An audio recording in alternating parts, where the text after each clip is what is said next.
Wagwan viewers and subs, welcome back for another episode with Marius Paint Class. Thank you so much for tuning in. Here in today's video, I will be doing a review on the Walcom base coat gun and the Walcom clear coat gun. Now here's what I have going on. We have this hood to paint, and then we have the fender here to paint in full, and then we're gonna blend the front door. Also, I have the bumper here.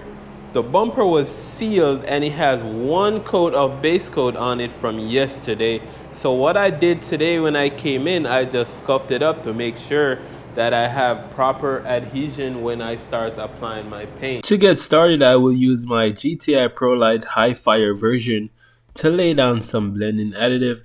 The blending additive is really going to help my metallic flakes to lay down a lot smoother. When doing big panels and a big job where you're blending, it's best to use the blending additive.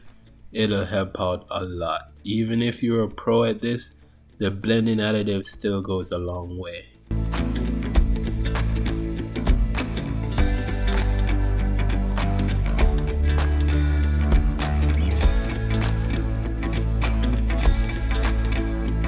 Alright guys, let's go ahead and see how this gun performs after so many years in use. Now when I tried setting this gun to 24-25 psi to lay down my base, it didn't look good. I'm just telling you, it doesn't look like it functioned very good at high pressure. So I put it down to 18 psi and that was perfect. It still gave me good atomization where I was comfortable with it. You don't really notice a lot of difference if you compare it to a Tetna or a DeVelvis, any other expensive gun out there that you might compare this gun to. You won't notice much of a difference. This Italian gun was actually designed to be used with the Walcom thermodrying heating system, which means they usually set the temperature to over 100 degrees, which is why it has this carbon fiber body so that the gun doesn't get too hot to handle in your hands. But nevertheless, the gun can still function with the conventional ear system and you won't have much of a problem. But that's how they design it. You know, this is not really a North American gun, so you know it was made by the Italians and that's how they designed it. The inner structure of the gun is actually forged aluminum, which is why the gun is so light. But it still gets heavy once you put a full cup of paint or clear on here, depending on how big the job is. So overall, the gun, I believe the gun is a really good gun. I love using this gun.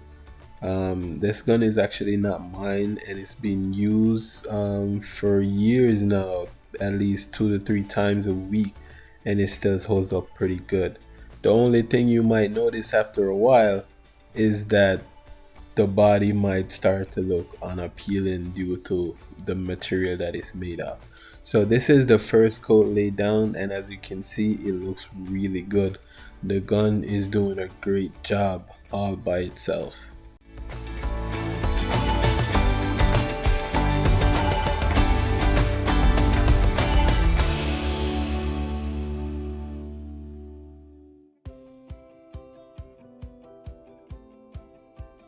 Now I'm about to apply my second coat of paint. So what I'm doing here is using my tack cloth to pick up all the overspray.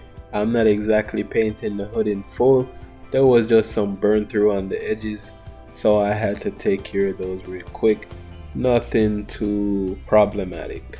Now as I start to apply my second coat, I actually lowered the pressure down to 16 psi and it still worked good. It kinda reminded me of the DV1, because the DV1 gun, you don't need a lot of pressure to get a beautiful paint atomization from it.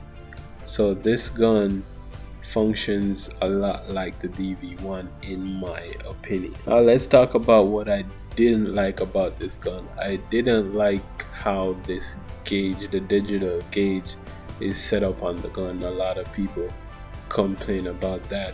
I'm amongst one of those people. it's kind of awkward. So when you start using the gun for the first time, it'll definitely be awkward until you get used to it. Now, don't get me wrong, guys. I would definitely not put this gun over the Techna GTI ProLite or the DV1 base coat gun.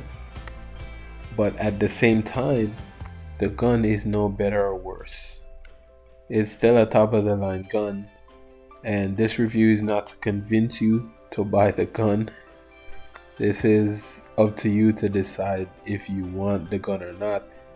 The one thing you might notice is that it can be very difficult to find parts for this gun if you do need them.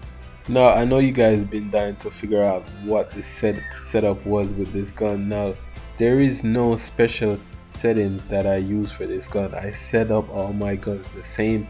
So if you want to see that, you can watch one of my other videos on gun reviews and you'll see how I set up my guns.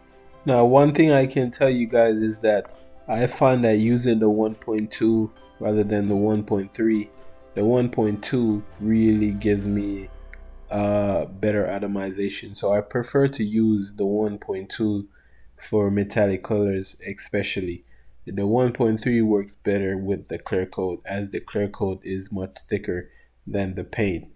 And by the way, guys, when they talk about a gun is just a base coat gun or is just a clear coat gun, that's just marketing. You can use the same gun you used to paint with and clear with the same gun and still get the finish just as beautiful as any other gun. So it's just marketing. All you really have to do is change the tip size. You can change the tip size to even a 1.0, 1.2, and you'll get that clear to look even more slick. The only thing is, it's gonna give you more work to cover it. Nevertheless, the gun is very easy to use. This is my last coat and it looks good. I'm gonna go ahead and start laying down some clear coat. Now I'm gonna set the gun up for clear coat. The pressure that I'm gonna set it to is gonna range from 24 to 26 psi. I will adjust if I have to. You know, sometimes when you've been spraying for a while, you set the pressure just by listening to it. You don't no longer require the gauge. By the way, I just turned in the fan 1 to 2 turns to get it a little bit smaller. Now, on your first coat of clear, guys, don't try to get it completely wet. That's how you make a mistake. And then you're going to get a run on your first coat, which it means it's going to be even more difficult to get rid of that run. It's better if you're going to get it, try to get it on your second coat. But I don't recommend trying to get this completely wet. This is what I call my grab coat. My first coat of clear is my grab coat. Just getting some meat on there and getting some stickiness on there. So my second coat of clear is gonna be completely wet because I don't want to spend time trying to buff out dry spots when I could just get rid of the car in no time at all. Okay guys, I believe I talked your ear off long enough, so just enjoy the rest of the video. I hope I gave you guys enough information on this gun. But if you have any question at all, just leave them in the comment section. I'll be happy to answer.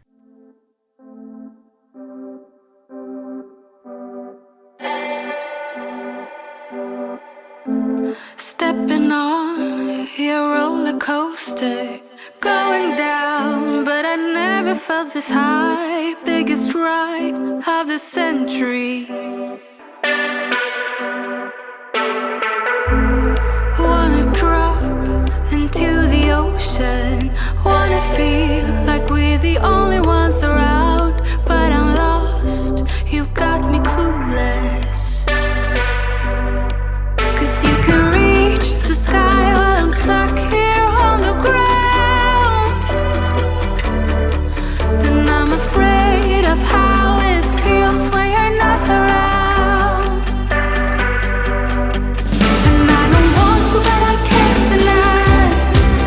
Something about you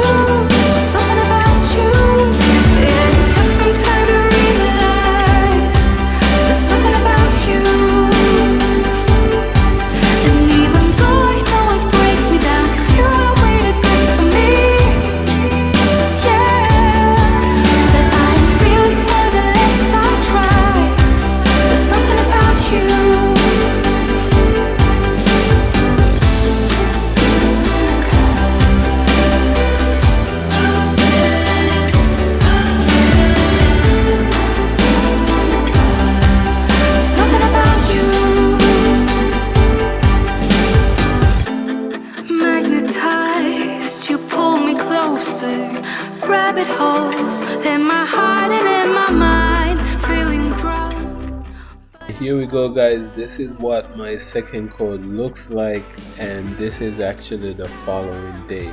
So I gave it 2 coats, left it to dry, and this is what the dry product looks like. So overall, the Walcom Hte guns are very good guns. They lay down base and clear in a way that any painter would be happy with. So it's a thumbs up from me. If this is your first time running to the channel, please consider leaving a like, subscribe to the channel, and share this great content with your peers. I will show you what this looks like when it's all put together and buff, as I have a little bit of dirt into it. So until next time, I'll see you guys on the next one.